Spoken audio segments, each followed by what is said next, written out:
So we've got the live chat going on. I haven't been on YouTube for a while, been pretty busy. And I saw Pontoon Jody's little comment there. And she says, kind of going nuts.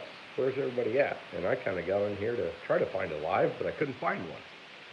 So I guess I'll wait for people to come in. So, there's Lynn Leeper. What's going on, Lynn?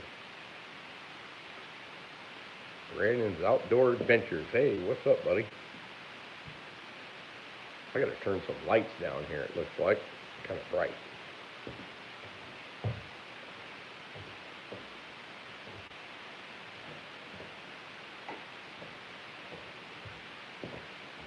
I think that's better. Oh yeah, that's way better. William Warner, Pork Chop. What's going on, Mike Turner? Flat Rock Flatheads. Well, it looks like I wasn't the only one looking for a live tonight. Oh yeah. Welcome in, everybody. I haven't been fishing hardly at all. I've been so busy working. It's kind of part of this live, what I was going to talk about. Ho, two stands. What's happening? Catfish fever. Oh yeah. So, interesting. I haven't been able to keep up with YouTube for a while, so I was going to ask y'all how the fishing's been. And I got my new tooth in, you know, and I think I talked like Sylvester, or Donald Duck or whatever. What's up, Chucky Morgan?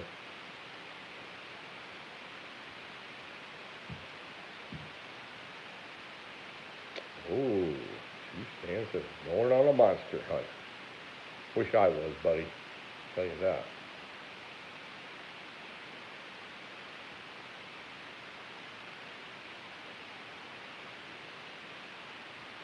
So how many people we got in here? We got 14. Hey, what's up, Stan? I was just talking with Stan today about how, I got to take this stupid tooth out.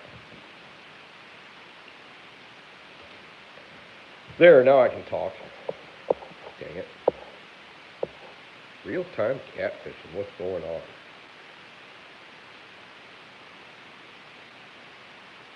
Where's the heroes? Well, takedown.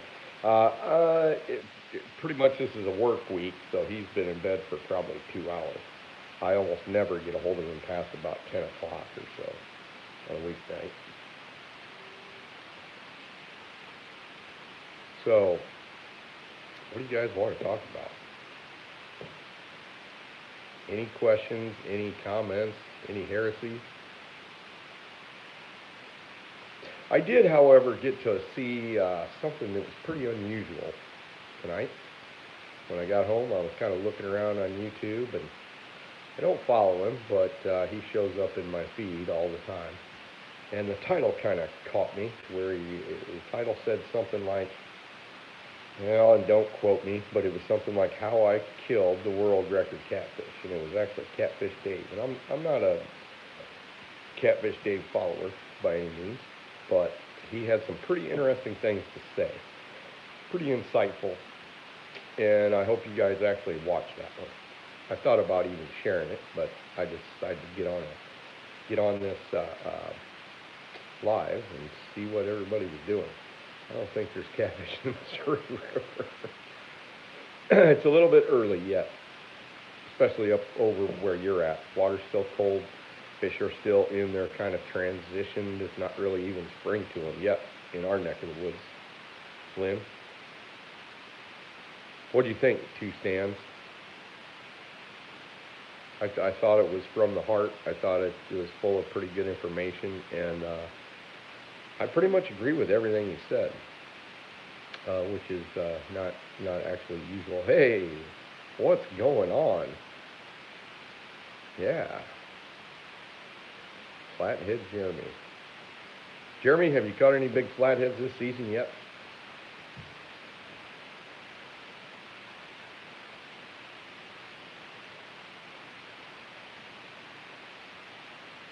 Yep, still cold. I would expect that.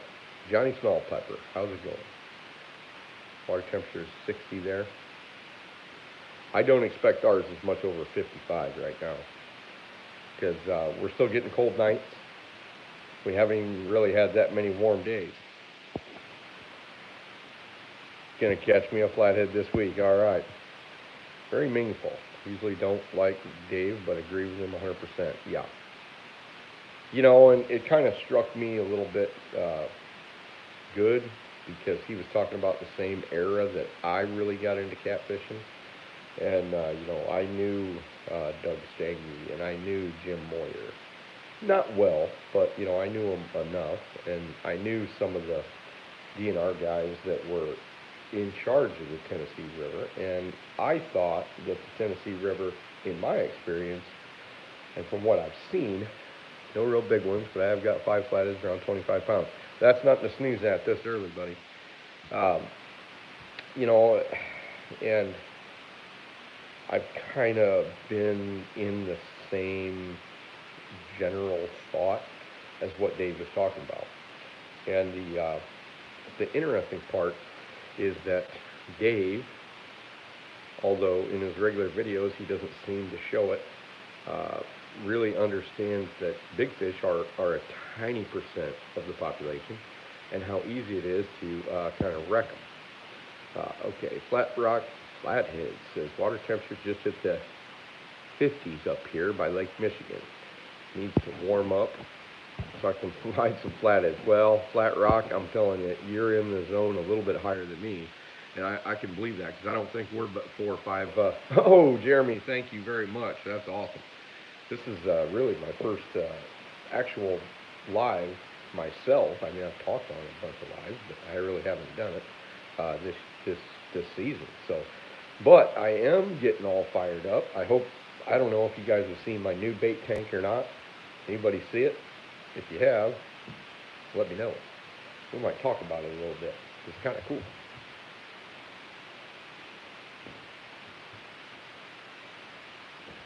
Have to make myself a donkey drink here in a minute.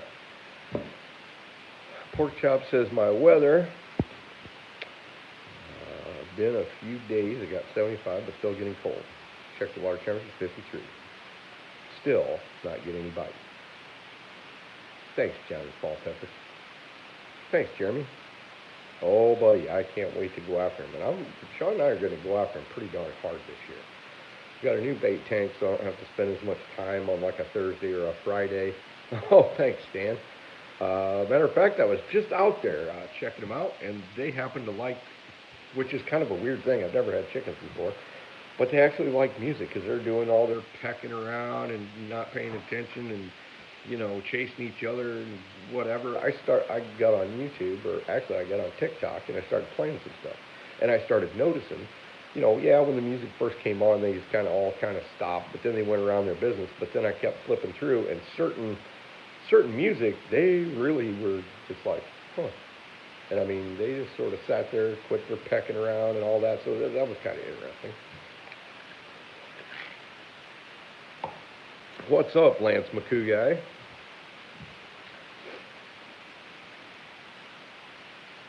All right, so what about the new bait tank? Anybody interested in talking about that, or you want to talk about something else? OMC inboards are good motors. Well, OMC, that would be, what is that, the precursor to Johnson Evinrude? I cannot remember. It's been so long ago, and I'm not really a gear guy, but I can tell you that my least favorite motor that I ever had was a Mercury. That thing was horrible.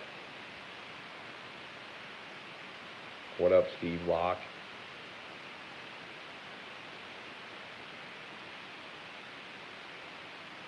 Can the water still be too cold? Yeah, it can be.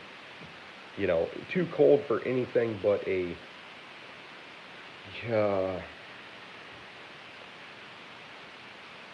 short bite window. You know, they're gonna feed, but it's not like full on heavy water temperatures where they're, you know, above 60. They're still in the 50s. They're going to feed a little bit, but their metabolism is so low in, you know, mid 50s to low 50s. They don't really digest food that fast. So, you know, you just got to kind of take it for what it is and get on the water and kind of cross your fingers. Hey, what's up, James Kirk, Captain Kirk? Muddy River, what's up? What is going on? That's awesome. So it looks like I wasn't the only one looking for somebody to be live. Get a Yamaha next motor. Yep, Yamaha's a good motor. I'll tell you, I never had a problem with the Johnson Evinrude either. You know, just your normal problems. But what's up, Mr. Alba? And you know, I just saw your text, and I thought, well, you know, I'm not probably going to call him. I'll just do this live thing because I haven't talked to anybody in a long time. So I feel like I got shot 6 times and stabbed. Oh boy, I bet you do. Bad. So let's just say I have consolidated. Well, actually, I've expanded um, my donkey bait carrying capacity so that because I am so busy at work, I didn't want to be short on time because, you know, before I used to have to go get them because I had a smaller bait tank and I couldn't keep common carp with um, suckers at all. So now I've got a giant sucker tank.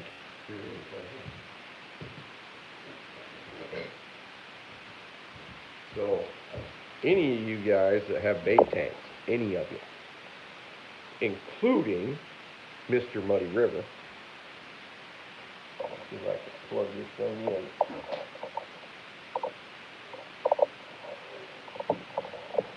It's kind of like reading hieroglyphics to set it because there's only so many buttons. But this thing right here is called an Inkbird. I got this one, I think I had the wife order it off Amazon. And then it's got an in. So basically, it's plugged into a power source that goes into this little thing that you program your temperature. So within 2 degrees, if you put it in, say, like a freezer that has a lid on it so that it can stay insulated, because even though it's cold right now, it gets plenty hot in the summertime here. And suckers, they don't like that. They don't like anything really hotter than about 60 degrees. So I can plug this in to the wall, put this little thing right here. That's right, they do. Bruce Beaver. What's up, Bruce? So here's the little, I don't know what you call it, little thing that tells this machine what the temperature is in the water. So you throw that in, and if it gets hotter than 60, if I set it for 60, like 61 or 62, it will turn the freezer on until it gets 2 degrees warmer than that. Probe, exactly, Bruce. Until it gets 2 degrees, basically warmer than that or cooler than that, and then it'll shut it off. So it will prevent a closed system, as in a chest freezer, from completely freezing, staying at right around 60 degrees, and it won't let it get colder or hotter. And for 30 bucks, that's pretty awesome. You know, because you can take any old junk freezer and turn it into what you need to.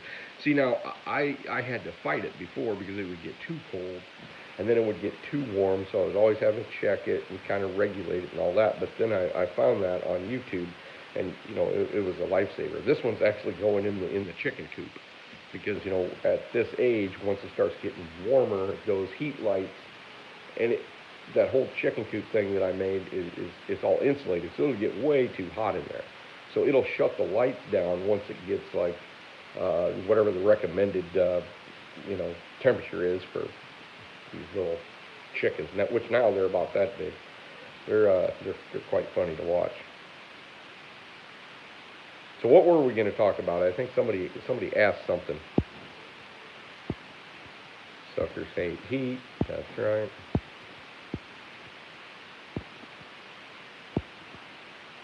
Oh yeah. Yep.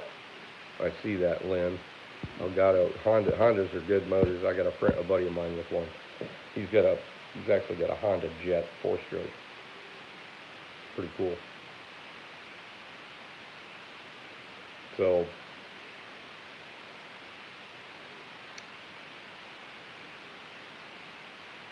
since nobody's got any questions, we'll just start talking about something.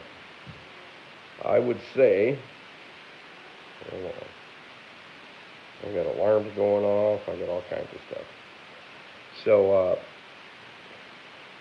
talk about the donkey plans this year. Hey, James.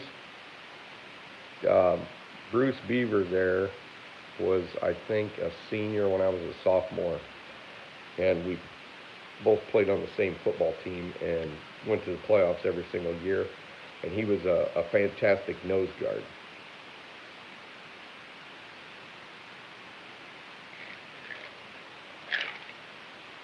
I've got some I got some pretty good Bruce Beaver stories to tell you. Him and a buddy of his used to drive to school in this like I don't know if it was 70s or very early 80s. I think it might have been late 70s, like a conversion van. And if you look in it, it had the big sliding door, big sliding side door. If you look in it, there wasn't anything in it except for some milk crates and like a lawn chair. No seats at all. So I think Bruce was either on the milk crates or the lawn chair, and that's how he used to drive this thing. Yeah, there's crazier stories I can't tell here. Damn, that was a long time ago. So you guys cook up some questions. I'm going to cook me up a drink.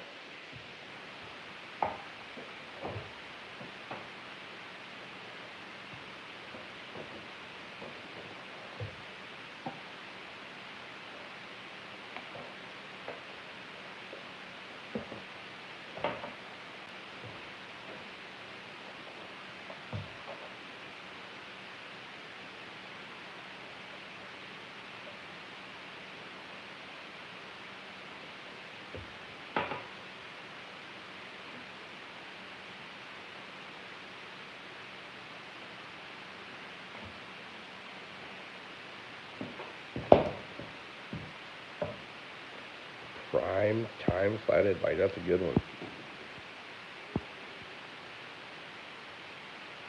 For me and you, Lynn, it's going to be about May 25th, no matter what the temperature is. If the temperature's warmer, it'll be better. But right around May 25th, that's when it's going to heat up. May 25th to about July 4th. That is, especially since I do believe you're not that much north of me. You're probably pretty much straight west. So, I mean, that's going to be the thing, especially the Missouri, which we all know the Missouri River kind of runs cold where you're at, but there again, a bunch of 40-pound flatheads being caught. Yeah, Susquehanna Stan has the luxury of some of that ocean weather coming in, or it's just one of those things. Yeah, Lake of the Ozarks. If you're asking me about it, have I ever fished the Lake of the Ozarks? I've fished it a couple times, mostly in the cold water period because I have so many choices during the hot water period. But we did catch a bunch of 30, 40, and a couple of 50s there. Matter of fact, I was in one of the upper arms, and oh, that's where you are now. Oh, is that where you live, Bruce?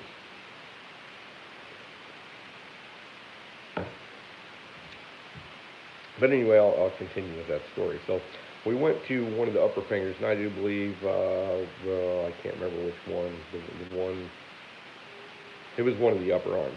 But basically, allegedly, he says, uh, but basically, in the wintertime, we went to an area that was about 60 foot deep. It was in one of the upper arms. It was kind of a neck down, a pinch down.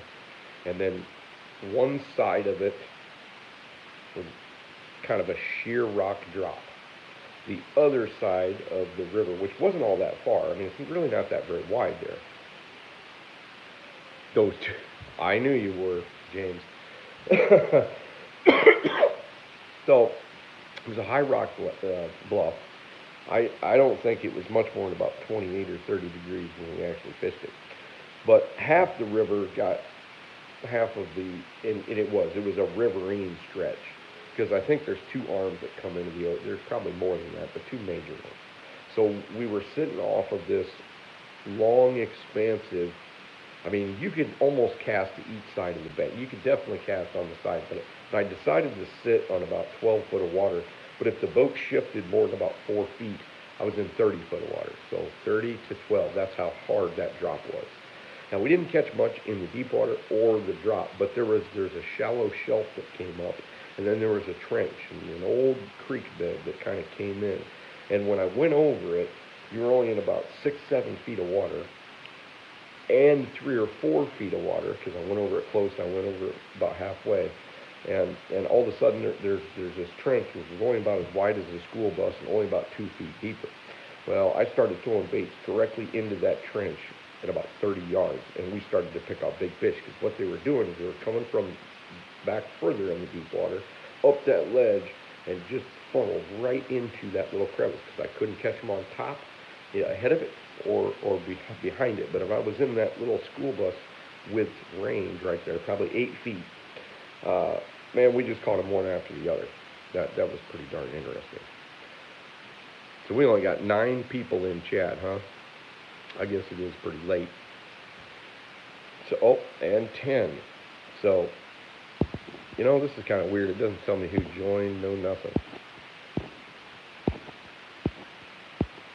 So the flathead bite is, what is this? This is, I don't even know what day it is. May something. Early May.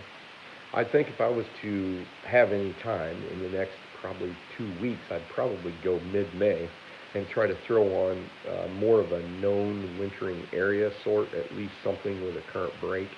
I would pretty much leave the shallow timber, shallow rocks alone. I'd probably focus on some stuff that was probably 16, 17, 18 foot.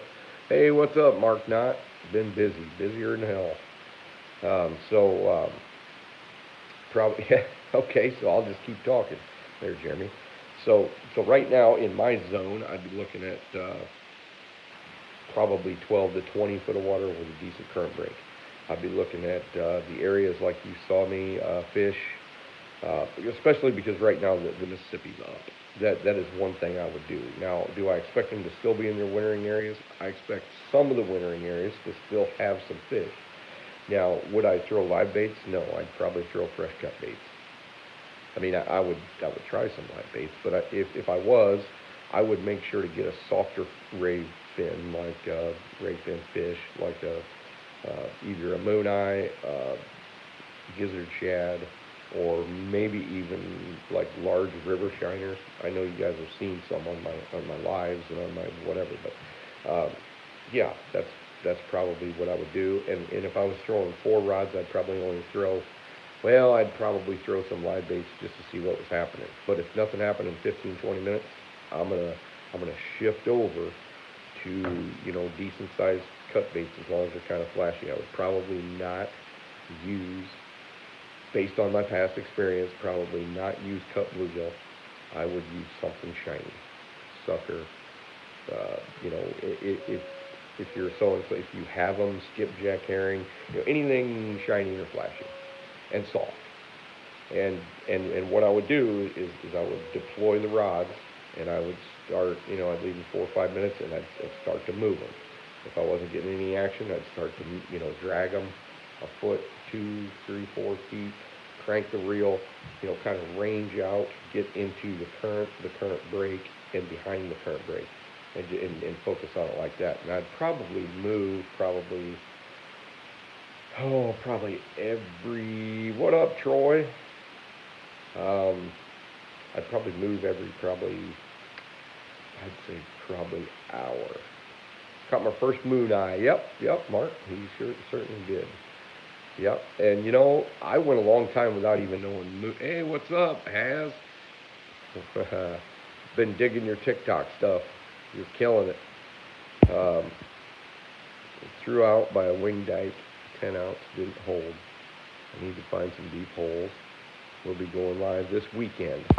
Yeah, you definitely want, and Lynn, if you can get out on one of those wing dikes instead of being on shore and go about midway where you start seeing that current kind of come around the edge and throw into, oh, geez, thanks, Jeremy. This is kind of an impromptu thing, but, if you can fan your baits out, throw towards the current, throw at the current break and then throw into the eddy basically, I think you'll do pretty well, especially if you have the right bait, if you can. You know that's a pretty good shoe in. The only problem with shore fishing this time of year is you're kind of you know, you're kind hey, what's up, Becca?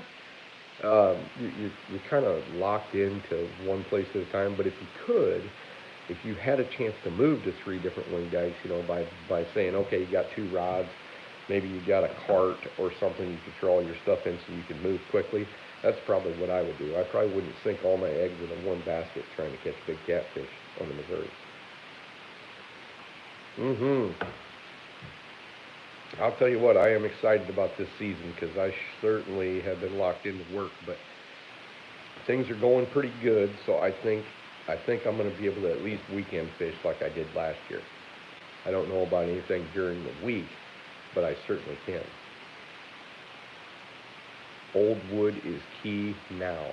Oh, really? So Susquehanna Stan says that he's catching them on wood already. Your whole system must be different than what we've got going because I do know one thing. You've got let me turn this camera here. I do know one thing. The Mississippi comes out of Canada, basically, and the Susquehanna does not. So your water temperatures are going to be way more consistent. Right? This time of year, ours fluctuates so hard that it's really kind of a rarity to get onto a good flathead bite this early. Now, have I caught them this time of year? Sure. I've caught some giants this time of year. I got, you know, the river was just the right deal. I went behind a closing dike a couple darn times. Hot dogs is the king of baits. Woo! So, you know, I mean, I've caught some 85-pounders this time of year. But it was more luck than it was anything else. May 7th, 2007, I caught one of the biggest flatheads I've ever caught. And matter of fact, I don't even have any pictures of it, right? Or I'd be showing that thing off because that thing was a giant. But our bite window lasted about 45 minutes. We caught two fish in one spot, caught nothing anywhere else. Cockeyed catfish, what's going on? Duggar's in here. Holy moly, we're getting everybody. 25.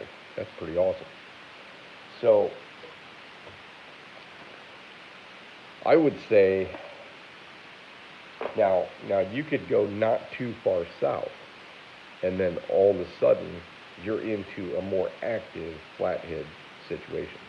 I mean, look at the Tennessee right now. I mean, yeah, it's probably 10, 12, 13, 14 hours from me, but at least the Tennessee people are catching fish, and I'm sure there's other areas, you know, like where Jeremy's Tournament Cast is and stuff like that.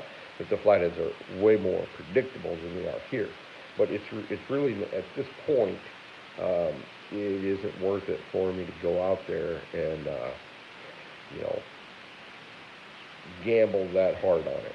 Even though it's just fishing, but remember, I can't just go out my back door.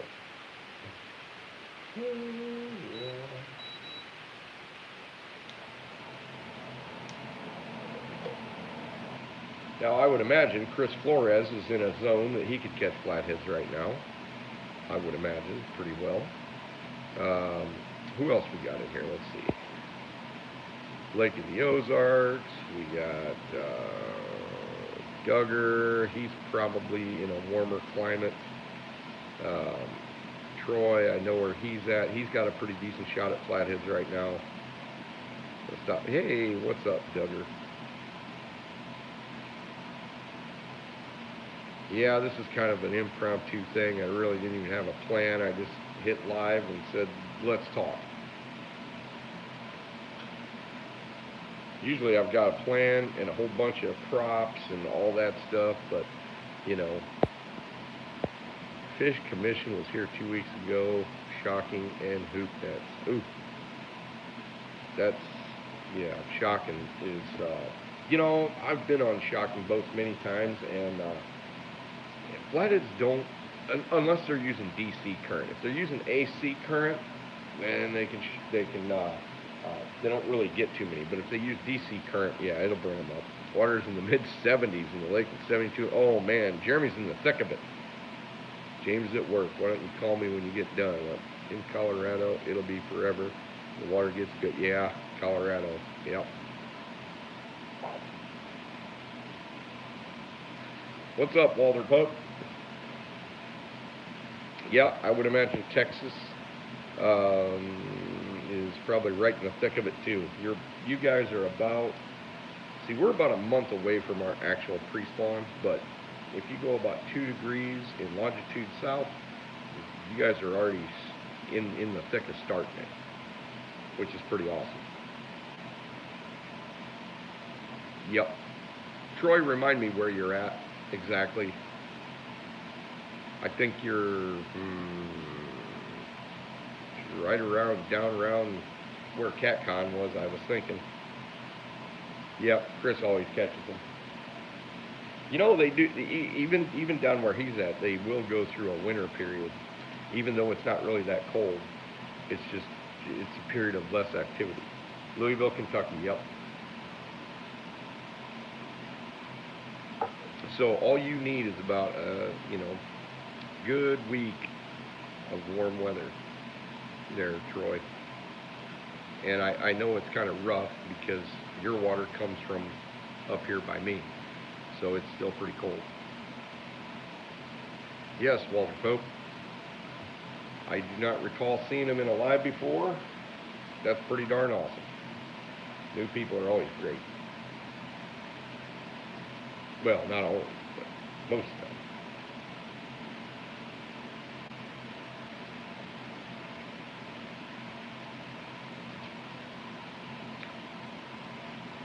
Nice. Might be a little early out there. What's your water temperatures and how long have they been nice?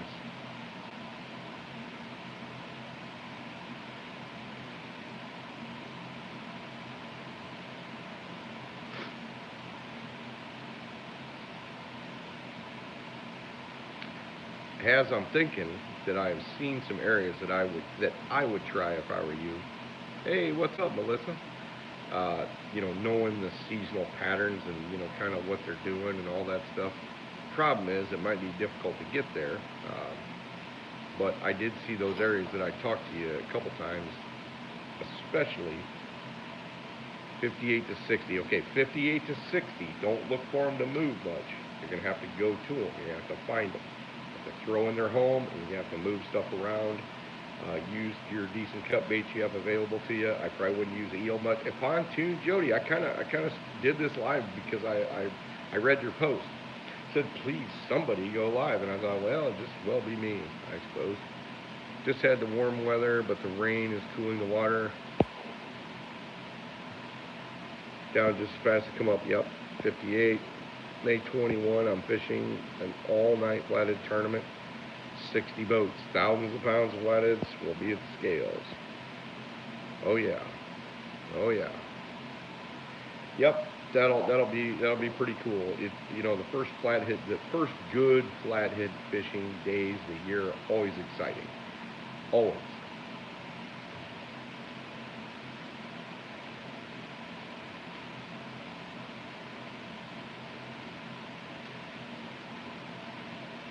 Now, when you go, remember one thing: if you get on them, count yourself lucky. But if you do get on them, you might be on the biggest amount of a population that you might find all year. Because especially in the early part when they're just sort of waking up, they're very accepting of each other. So when you have when you have a big group of them and you throw some cut baits in there, they fire up for maybe one eye. Oh yeah, briefly at CatCon, but we introduced ourselves as Bumblebee Junction. Yep, yep. And pardon me, I have bad trouble remembering people unless I talk to them and see them a lot. So I'd remember what you look like, but as far as names and stuff, I'm absolutely terrible at that. I can tell you every place I ever caught a fish of any sort of magnitude, for the last 30 years, but I can't tell you someone's name that I met last week. So, to get back to that thing I was telling Haz, was that some of my most numerous flathead anchors have come in the early part of the year, but it's kind of a hit or miss. So, like if you're fishing like Monday, Tuesday, Wednesday, And you can fish Monday, Tuesday, Wednesday in the exact same areas, fish Thursday at 4 o'clock or 2 o'clock or 1 o'clock and catch 9 flatheads in a row because they just somehow just kind of turned on. They were there, you were there, all at the right time, and then all of a sudden it's just pandemonium. But do not expect that every time you go. And just, even when you first go and you suspect there's some pretty decent wintering areas or current breaks and right depth and right everything, just because you didn't catch them that time doesn't mean you won't at some point. I'm just doing some fact finding. Yep, once a week till I get, once a week you may miss them, but hopefully you get on them, brother.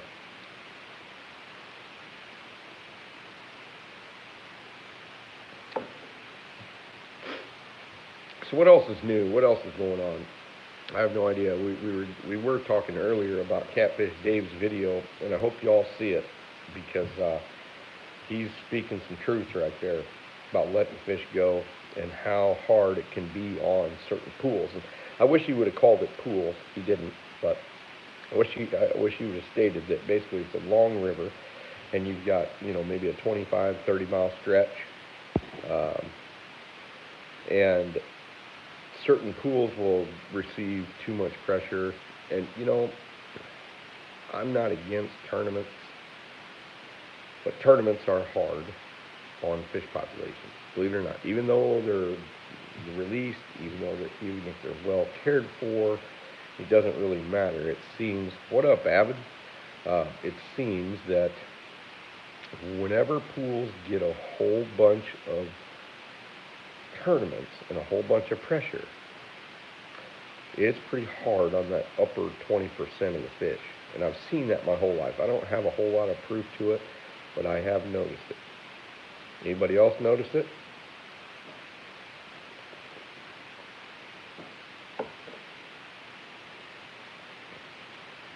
I know, Duggar.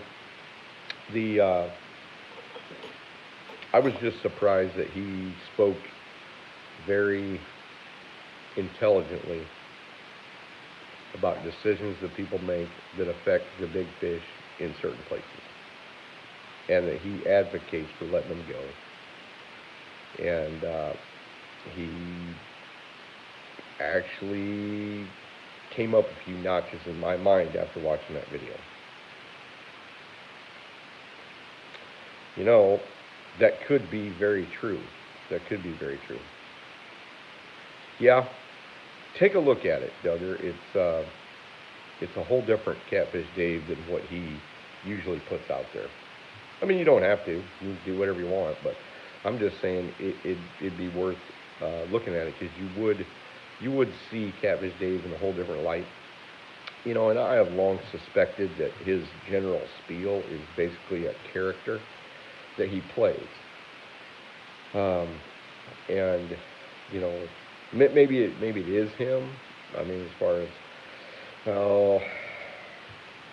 maybe it's his natural personality, but I did enjoy this side of him, of the thinking human being. Lake Wheeler is one of the most highly pressured bodies of water, tournament-wise, in the country, and it's still chock full of giants. Well, I get that, but I have seen a lot of ebbs and flows in the population of big fish according to how tournaments are done. And it depends how many acres of water. I mean, I've been on that, and there's lots of acres of water there. Now, does it receive tons of pressure all year by people that are keeping fish? Is there commercial fishing going on? I'm probably assuming that there is. Is there pay lake guys coming every single 2-3 days, taking out the biggest fish that they can? There's a whole lot of things to it, but at least somebody like Catfish Dave is trying to get the word out that we should all be thinking about that.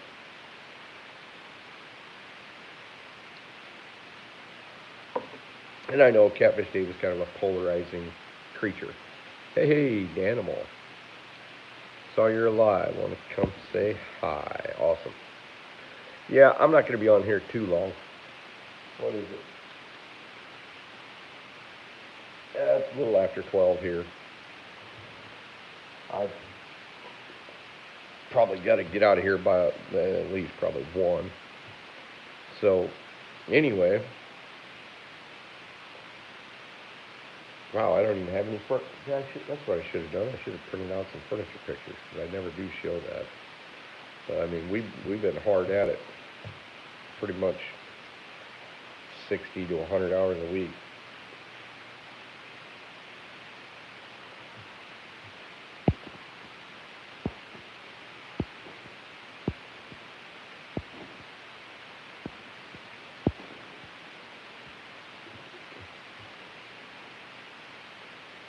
Susquehanna sand. Fishing under gun kills big fish. It can. It can. You're right. I ain't perfect. I am a Doug, not Jesus, and neither is he. Yeah, I'm not saying I like everything he does. Yeah, I don't know if that was true about the antifreeze and the dogs. That kind of seemed just like some dumbass thing somebody would say to stir crap and get views. I mean, and Catfish Dave is that you know guy that loves to stir the pot and get people talking. And well, you know what, Jeremy, I do too. I mean, and I do because I know the pressure. I know the natural pressure of fish. I mean, I would have to say from fingerling to 100 pounds, it's got to be, the chances are 1 in 2 to 5 million. You know, 50, 60, 70% of all fingerlings are eaten in the first 2, 3 weeks. So, I mean, they've already got a really rough shot at even surviving past that.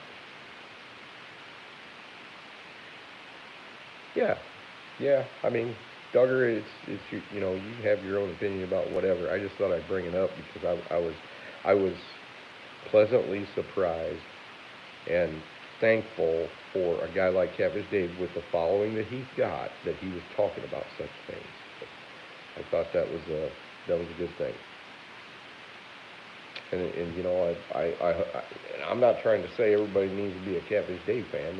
They certainly don't have to. But every once in a while, the guys that are kind of rough and kind of whatever, you find out their real feelings, and or what they really think about, or how much they do care about big fish or whatever. And maybe sometimes it's for a selfish reason. I don't know, but I mean, he does explain that, he's seen his pool from the 90s get really, really, really, really unpressured to getting kind of famous to being pressured and having a lot of people from around the country. And, the one thing that I wish he would have said was that the Tennessee River is one of those rivers that if you watch the Tennessee River and you're a cat fisherman, you know that it's not going to be that difficult to fish it, if you get what I mean. The Mississippi really intimidates people. They look at it and go, oh, that looks horrible to fish. And you know what? They're right, because they get on there the first time. Yeah, okay. Watched, especially being new to the sport, found it straight from the heart and informative. I thought so too, Walter. And if somebody does something good, and it doesn't matter really, I kind of, yeah, blow talk and not really meaning it. Yeah, I get that. Um, I think things get under his skin a little bit, and he goes off about it, about what was that last thing. And I was not a fan of how he treated Kevin Palmetto. I wasn't a fan of that. Well, I'm not a fan of a lot of things he said, and I think I think that's his old, his on-screen persona is to be the old codger guy that hates everything, fine. But I was pleasantly surprised. I did not expect out of the title of his video to be what it was. And he actually is taking responsibility for some of it. Yeah, I respected it too. And I don't know, I even commented back that him and I should talk someday about some stuff. he probably doesn't give two craps about who Epic Catfish is, or how long I've been in it, or whatever. But he was talking about some of the some of the same era of things that I was involved in, a long time ago, only in two different locations. Back motive, steering people away, protecting. Well, that might be too. What was that? Yep. Yeah, maybe. But if he's anywhere intelligent, he will be dead. If the fishing truly is the way he says it, he'll be dead before they get an amount of big fish back in wherever he fishes, Loudon or whatever. I mean, I already know that. It's like planting trees. I mean, when you're 50 years old like me, you don't hope to plant a row of trees and see anything but small trees. You might plant, if you do plant trees, it's going to be for someone else. It's going to be for your next generation. So sometimes, glad I didn't go to bed. What I missed. Just for record, I watch old Dave. Dave is being Dave. But I'm not going to let that stop me watching and learning. Yeah, and that's true. Warren, I was just commenting the fact that what I thought his topic and it seemed to be from the heart, and it seemed that he was knowledgeable about things, and he was trying to get the word out about how fragile a big fish fishery really is.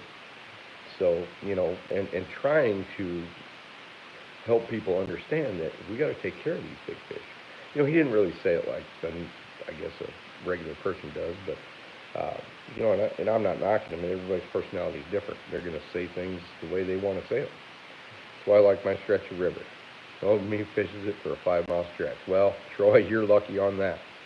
Lucky.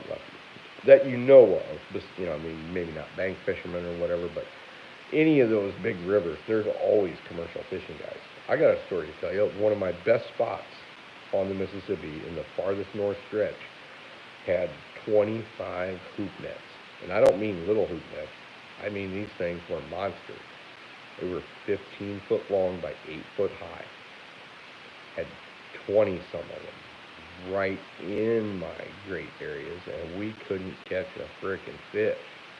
Yeah, Chucky, I think it was too. You never know out of Dave. I don't know him personally, but I just get that feeling. I mean, maybe he's got ulterior motives. Maybe he doesn't. Maybe he really does feel strongly about that stuff, and I hope so. So, yeah, the commercial fishing thing is rough. Catfish pulls plenty of nice cats out of Loudon. So I know there are more than 4 catfish in it. Yeah, I get that. But he may be just saying that it's not nearly as easy it was in the last, as it was in the 90s. Well, Duggar, maybe not. Who knows? I mean, I don't think a guy can judge people based on a video persona. I think if Catfish Dave did a bunch of live shows, maybe you could judge him a lot better. Because, there's no way to put up a facade on a live show. I mean, you could try it, but people are going to know who you are.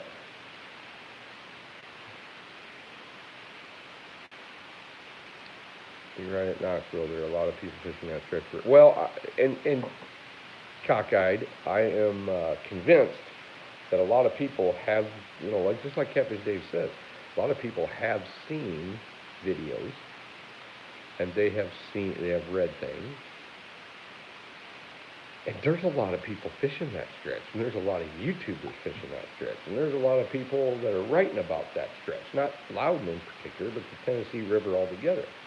Because, I mean, it's pretty darn famous these days. And what he's talking about is the difference between no one knowing that there was big catfish in that stretch or in the Tennessee River in general. And then all of a sudden there's a gazillion tournaments and this and see, and there's your problem. And I'm telling you, because every single person in here right now, how many people got in here? 38 people? We could all be the most expert catfishing guys in the world and fish a stretch of river like that and Duggar knows this, he was a commercial guy.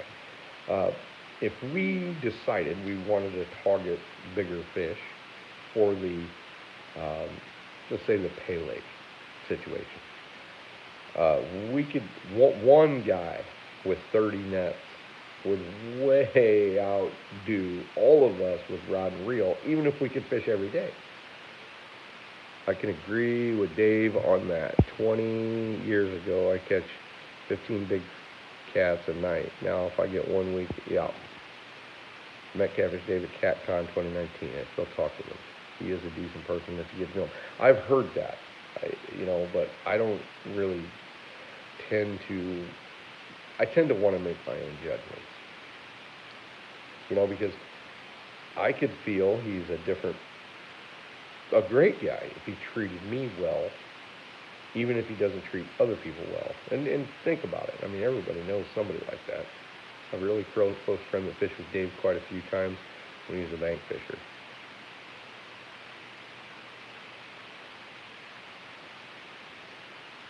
But let's think about how many big, I mean, trophy-oriented guys are there on the Tennessee? There's a ton. There is a ton. I mean, just watch TikTok. Almost everybody that goes live fishing for blues is on the Tennessee River somewhere. It's got a high rate of success. It really does. It's got a good big fish population. And, you just don't see a whole lot of people doing it on what I would call more natural rivers. And I'm not putting the Tennessee down at all, but, the current is fairly favorable for fishing almost anywhere. You don't have to have extreme rods and reels. You don't have to have, you don't have to have gigantic bait. You just got to have the right bait, right place, right time. And, I've fished it, although we weren't all that successful. I think it was not this last winter, but the winter before. And I saw the layout and the topography and what goes on and how it can be. And you know what? It's a fantastic fishery. I'm not saying it's easy by any means, but it's pretty friendly fish. What do you think, Jody? Is Jody even in here anymore? She just never says anything. Holy moly, she fishes the Tennessee River herself. Matter of fact, if you fish the Tennessee, raise your hand. No, Jeremy doesn't. I don't know where Chucky fishes. Stan, we know where he fishes. It's right in his name. Troy doesn't fish there. Warren, I don't know where Warren fishes. Duggar, I believe, is like down by Louisiana. Cockeyed catfish, I'm not sure where he fishes. We know where Avid fishes. I don't think there's an absorbent amount of, Tennessee River guys in here. Hey, what's up, Mark? Oh, just frazzled and busy. Yes, extra heavy rods, you're right. What's up, Jody? What do you think about this whole Tennessee River thing? Is it getting overfished? Is it too popular? I mean, everybody I talk to says they want to move there when they retire.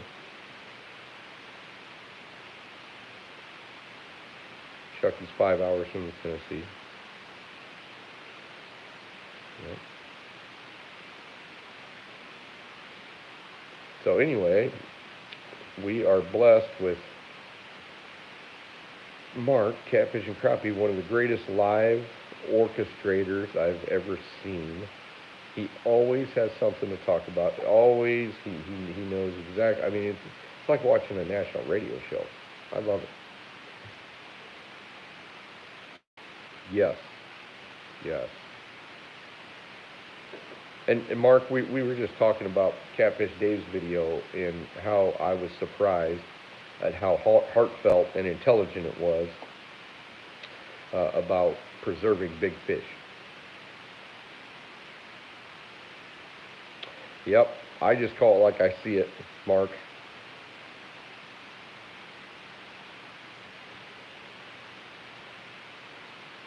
So is there anybody else coming on live in the next half an hour or so? I hope there is. Power lines in the middle of Wheeler, yep. You know, I fished Wheeler one time a long time ago there, Jeremy. And of course, we went down there and had a major cold front, and it was terrible.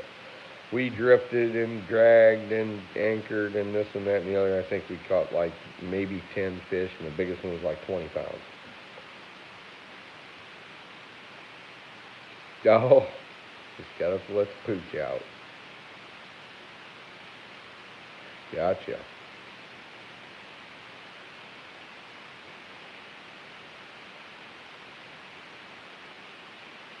Southeast Texas is trapped out. You got a 1997 Johnson two-stroke going, so maybe I can get on the water soon. Well, I certainly hope you do. Definitely want to fish the Tennessee River this year in the Mississippi, Susquehanna, and the Rappahannock. Wow, you got some big travels to do, Has. That's awesome if you can get that done. I used to love doing that. I pretty much fished about every river that goes into the Mississippi for probably, oh my gosh, probably 350 miles. But I haven't focused south very much. Dead Sea Pirates. I kind of like that name. Is that a new person in here? I haven't seen anybody by the name of that. Yes, Has. Go get them. Geared up to chase that 30-pound channel cat tomorrow. Oh, that's awesome. That's great news, Mark. Hog Glide going live at 2. Wow, he's got the real late shift. I won't be up for that. Bypass, it will hurt your soul. Yeah. How come I didn't see Dead Sea Pirates? Sometimes I don't think I can see stuff on here. Oh, there he is. Dead Sea Pirates. Love it. Put 2 rods in today and bought about 10 reels off eBay. So it seems I got more problems than just a Suzuki. Yeah. Bait tomorrow and leaving next week. So what is the plan, Mark? I mean, we know bluegill works great, but how would red horse suckers do like big ones on that lake?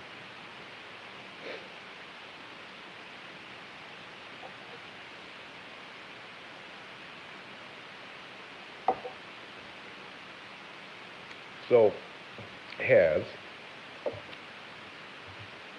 still have not made official plans. I don't know if your travels is going to bring you as far as Illinois, but if it does, let me know when you want to, because I gotta kind of pencil you in, because it's going to be one of those things where I've got to make sure to do enough work to make sure I can go. Because I don't think I'll be able to do a whole lot of things just last minute. It's all got to be a big plan. Bluegill, suckers, yellow and white bass. Ooh, yeah, yeah. You'll do well. Especially, you know, this time of year when they're up in the shallows.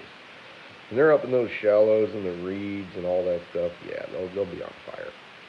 Unless you get a big dumb cold front. Hope you don't. Jim Williams, I would say the live fishing, the shot at live fishing is probably going to be, gosh, I'm going to try to get out.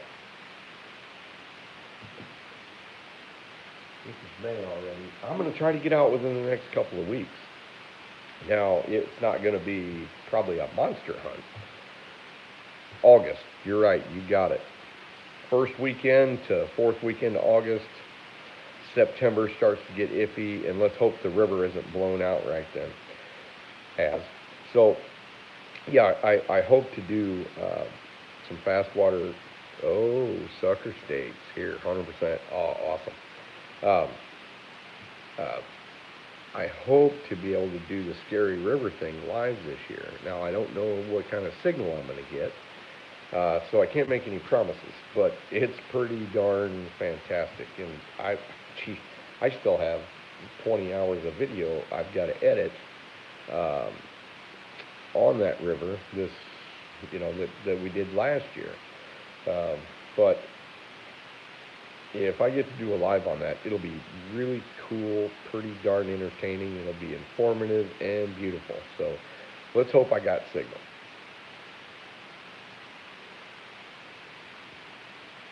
Yes, Mark.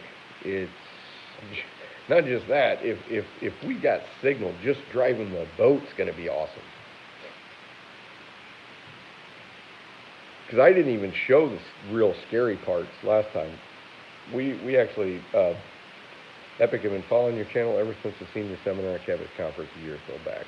We like your content, your pirate shirt. Well, thank you. I'm actually not wearing it today. I have like two of them. Sean's got two of them too. I think we'll wear them during our lives unless it's real hot because they're just regular cotton shirts. Nope. Becca's going good night. Good night, Becca. Good to see you. Yeah, it's pretty easy. Got to get back to it. Hope everybody has a very blessed night. Thank you very much, Becca. We always enjoy seeing you in here. You're a great supporter of the catfish community, and there's nothing better than that. Nap time. Yep. Night, Duggar. Yeah. Hey, I got to tell you a good story about the Scary River. When I used to guide clients there, we went through well, you have to get in, because there wasn't a boat ramp above the last pass, and the last pass is actually the most dangerous. And so there's these gigantic limestone rocks the size of dump trucks, and when the water's low, I've only got 7 feet wide to get through past one that's like 5 feet high on one side and about 3 feet high on the other side. And my clients would be holding on to the edge of the boat, and I'd say, you cannot hold on to the edge of the boat, because if I hit one of those rocks, you will lose every finger. I said, so when I tell you, do not hold onto the edge of the boat. So luckily, I never had any clients lose any fingers. Oh, God. That's Susquehanna stand. I think once Potomac guys learn how to fish, they'll catch giants. Well, I'm telling you, they're all learning quick, and there is a big future in giant fish on the Potomac River for them.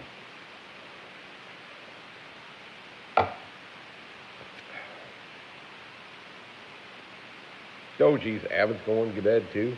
Holy moly. Only 35 people in here now. That's all right. It'll probably be, I'll probably be hitting the sack here in about 25 minutes. Unless you guys get me all stirred up on some sort of conversation, I suppose. These glasses are kind of weird. They got the blue thing where it cuts out the blue light, and they're all whatever. The ring's all glancing off them. Local lake I fish, everyone calls it Dead Sea. So a few years back, started Dead Sea Pirates. That's kind of awesome. How does it work? Oh, yeah. Stan.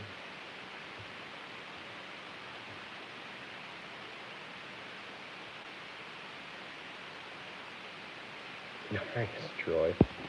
You know, I should have asked Troy about his Viking thing. I kind of figured. Oh, the bait tank project. It's pretty cool. I was just showing everybody earlier, and I can show you, Mark, that I got one of these external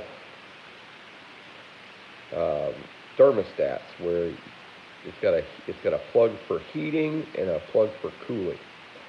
So you plug this in, throw the probe into the water that you want to control, and this will control it by shutting the power on or off to the freezer or heater if it's in the winter to within 2 degrees. So if you set it at 60, it's going to maybe get up to 62 or down to 58, but it'll keep it in that 4-degree range, which is pretty cool. It has really, really increased not only my ability to hold. Yes, Mark, and they're only $30. I couldn't believe it.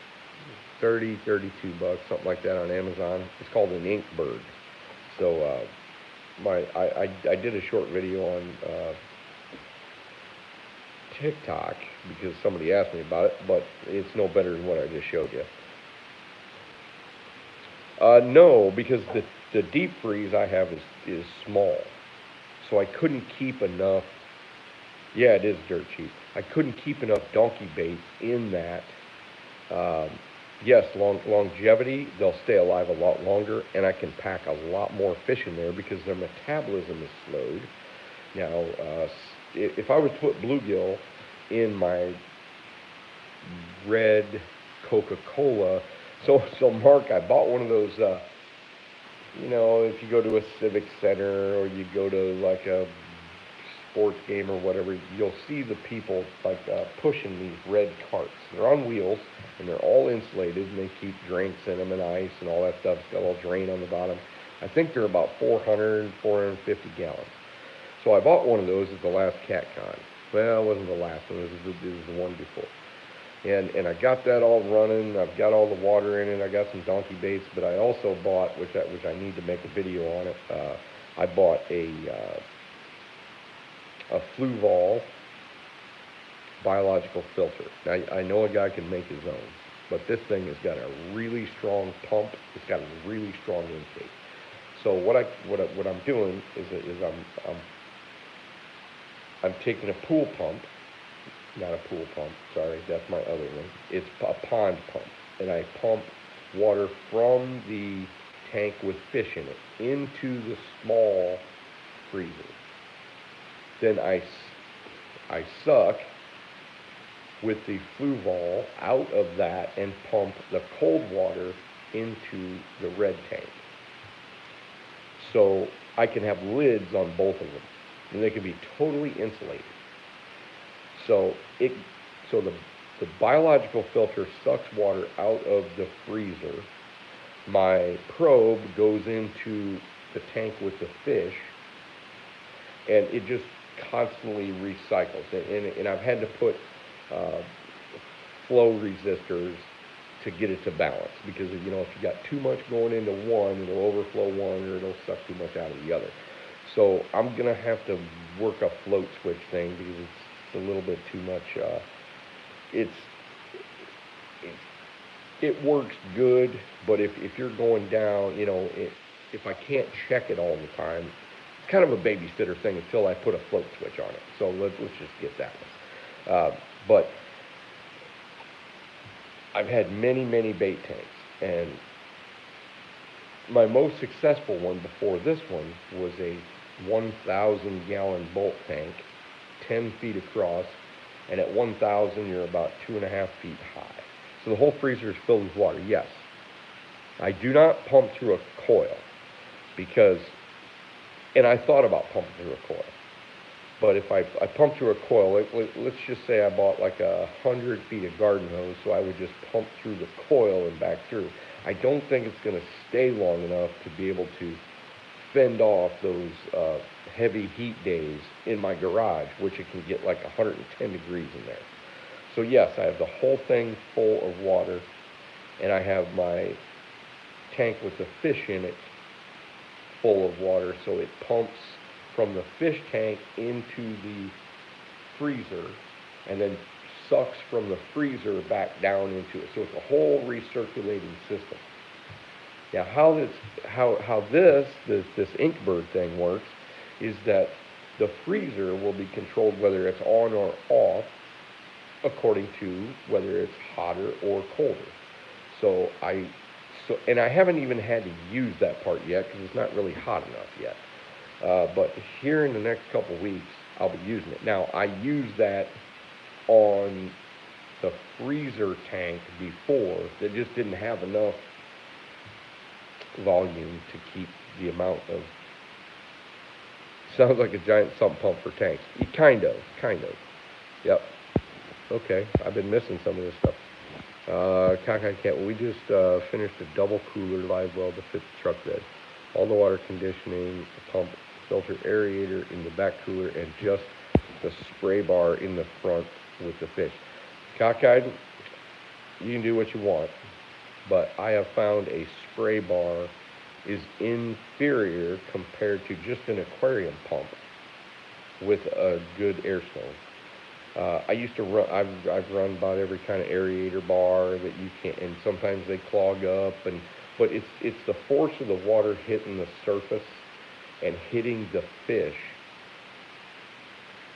at the fish tank, because it doesn't really matter what the freezer is, it's what the fish tank is. 275-gallon tote with a pond pump. That's pretty nice. That's a filtration system for large live bait tanks. It is. It is. It's matter of fact, it is set up for a 500-gallon fish tank, and I have two of them on my fish tank, and they work fantastic. Temp probe is in the tank with the fish and not in the freezer. Exactly, Lauren. Because that's the important side. It can be colder just filtering that water, but my pumps are big enough, it may not matter which side I put them in. But the important part is to keep the one with the fish in it about 60 degrees and clean.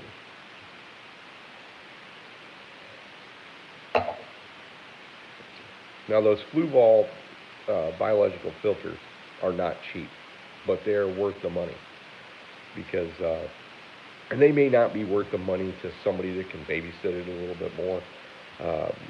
I used to be able to babysit more, but now, since I'm so busy at work, I'm going to have like one day a month to go catch like 30 donkey baits and bring them home. So 2 air stones oxygenating the water in the back tank and the air stone for pure oxygen. Just wanted the stuff in one cooler so the fish had a cooler to themselves. Okay, that makes sense now.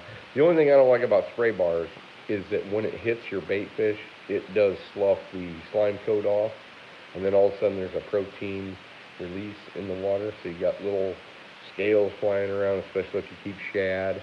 Yes, Lance, it's a canister filter, basically. 100-gallon. A canister filter keep that so nice. It would. It really would. And the pumps are powerful enough.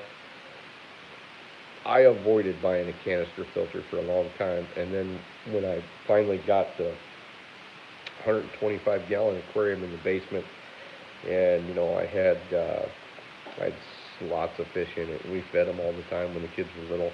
And it had a huge bio load on it, and that filter did better than any of the other filters I ever had. And I had under gravel filters, and I had power heads, and I had above gravel, and this canister filter that I bought, and it was from PetSmart, did so much better and lasted so much longer without having to clean the filters.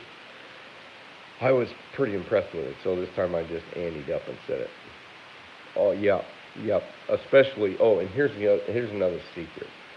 If you don't have time, yes, that is one, I've been able to prove that to myself a lot, cockeyed. If you do not have time, what was I going to talk about? The canister filters? Yes. There's overfilter, spray bars, community bait, yep. Okay, so Warren, I'm lucky enough to have, and that reminded me of what I was going to talk about. I'm lucky enough to have well water here, so I don't have to do any additive because we don't have the chlorine, we don't have any of that stuff. 3 canister filtration buckets I got from Amazon. Wow, that's nice. That's nice. The one thing that's really cool, if you don't have time to put 2 or 3 baits in it, let it sit for 30 days to establish a bacteria culture into that, you can buy, it's a little bottle, probably maybe a pill bottle worth.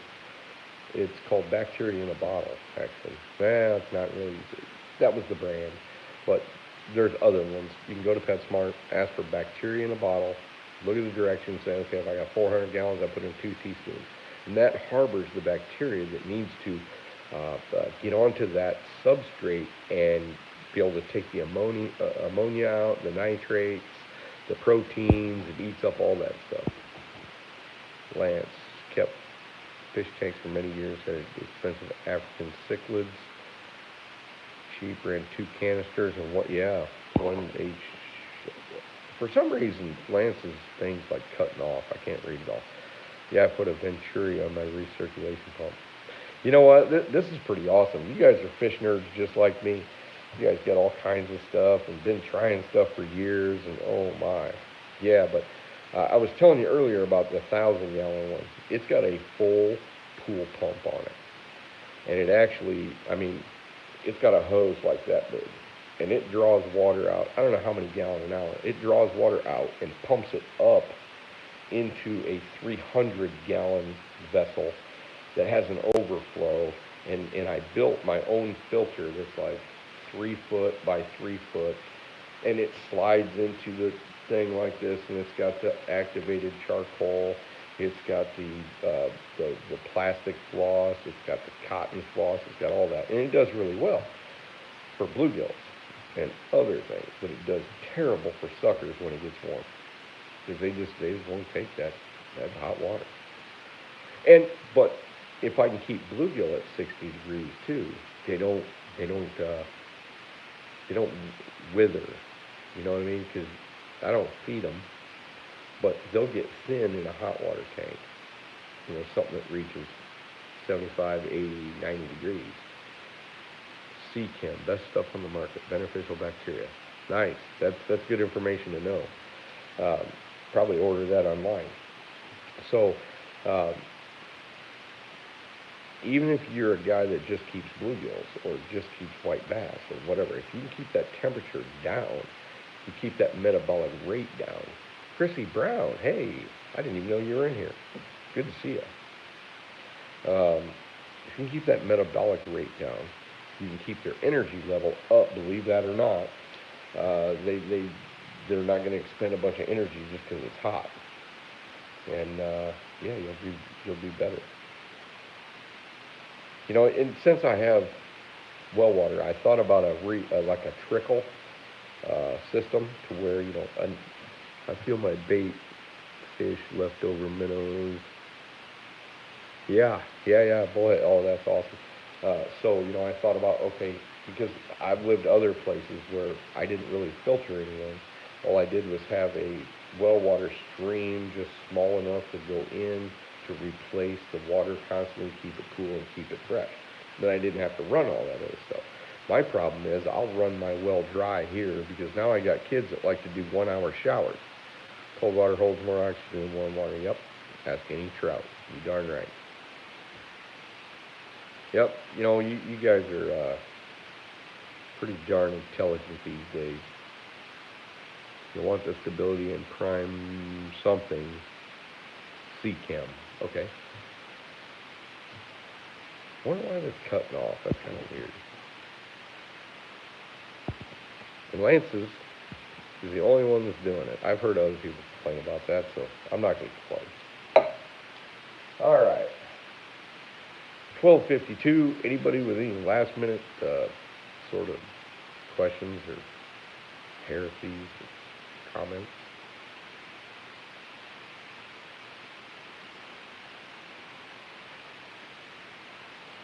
So live shows are going to be pretty awesome. Sean and I are going to we're going to hit it pretty hard for some monster fish. I mean, I know we hit it hard last year for monster fish, but probably even harder this year. 16-foot swimming pool, she said. No, that's funny. Best place to look for suckers. Cold water streams, Mark. You could probably find... Hey, you're welcome, Cockeyed Catfish. I'm glad you came in here. What do you think your big fish will be for this year? I think, well, we had a shot at 3 fish over 100 pounds last year, Jeremy, and we did not successfully land any of them. I think we'll probably, barring weird water levels, I think we have a shot at 1 to 2, which I do every year. I mean, the one I showed on YouTube, but not last year, but the year before, was my 9th fish over 100 pounds. So I think we're going to hit one that's, I mean, it could be 100.0 or it could be 1500. It just depends. But I think the odds favorite on that is going to be Warren. Looking forward to the live kick up. Yeah, I can. I think the odds-on favorite, if I was to make a pretty good guess, I think we have probably Gosh, it's pretty rare to have, yeah, it does sound good. It's pretty rare to have the the weird circumstances happen uh, last year, and I was trying my best to get Sean a super monster, and he, it's really rough when you're kind of new at it like that, and you get those weird things, like Sean says, he goes, man, I really should have thumbed that spool down when he was going ahead of the boat because I knew it was in danger of the anchor, and he didn't because he was just kind of like, oh, what do I do? And but this year I think he'll be more prepared, because he knows what 100-pound fish feel like now, and so he's going to be like Johnny on the spot with that. So I think it's probably 80%. If the water's right, I think you get an 80% shot if we can fish enough in the right areas of catching a fish over 100 pounds. Maybe even a couple fish over 100 pounds on the same anchor. I've done that before, a couple of times,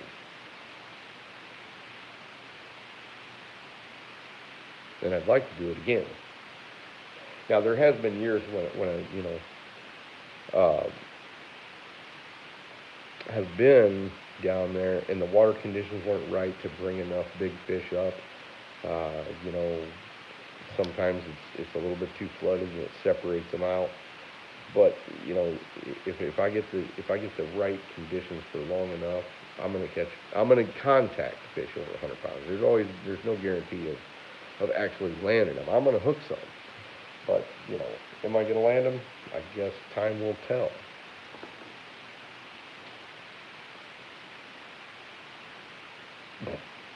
16-foot swimming pool.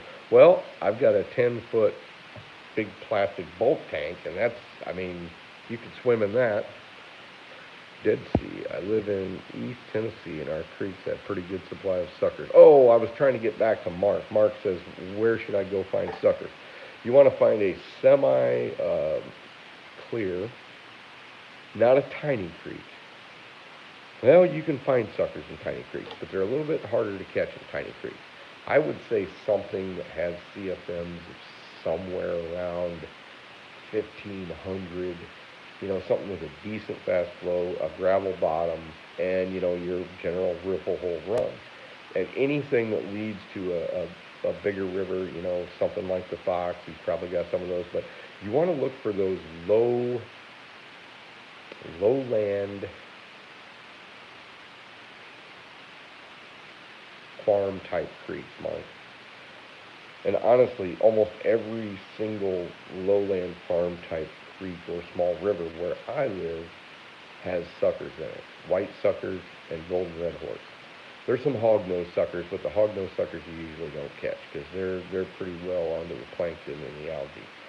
But it's just I had one sucker spot, but tore it up with a construction. Yeah, that figures.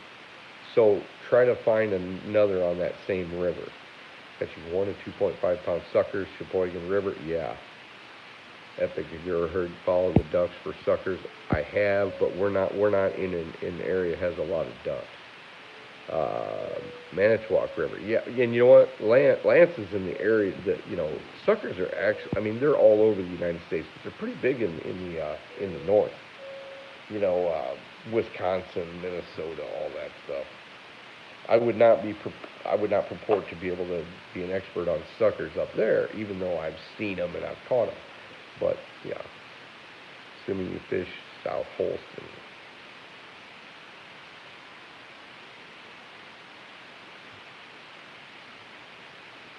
Interesting.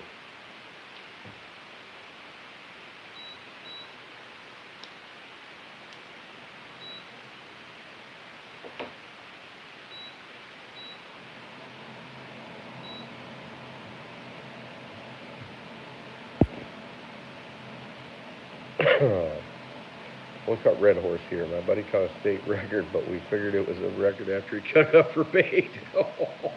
How big is the state record, Mark? That's got to be huge because I've caught some like 28, 29, 30-inch suckers. Golden red horse, of course. I mean, with backs on them, big backs. That's got to be huge. What, like 12, 13, 14 pounds, sucker?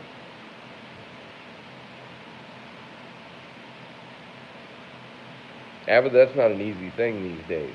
But I'll tell you, as soon as I get in talking to Mark, 7 pounds. You know what? I don't even know what the state record is, but I know I've caught some that are clipping 10.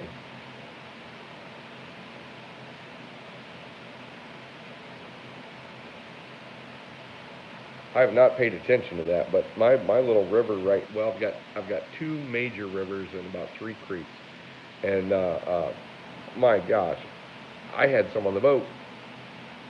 All right, buddy. See you, Mark. I had some on the boat last year that we used for bait. There was big around as a softball like this, and like just stupid long.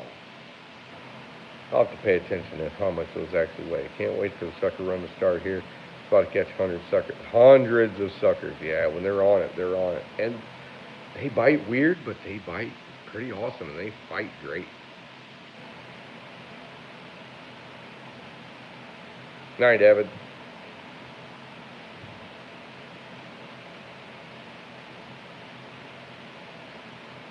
All right, everybody, I hit the 1 a.m., so I'm going to get out of here. Um, nice talking with everybody. I miss everybody being so darn busy. I just kind of force myself to stay awake and talk and drink a little drink, smoke a little smoke, have a good time. Thanks everybody for coming in. Hey, good to see you, Mr. Cockeyed.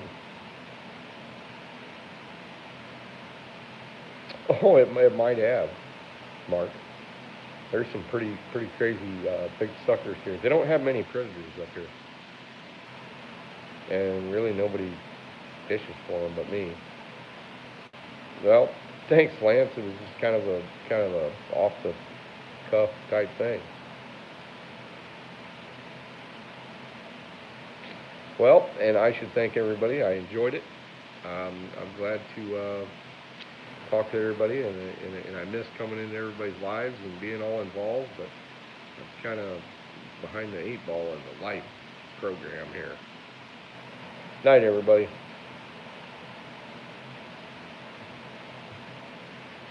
Night, Jody. Good to see you.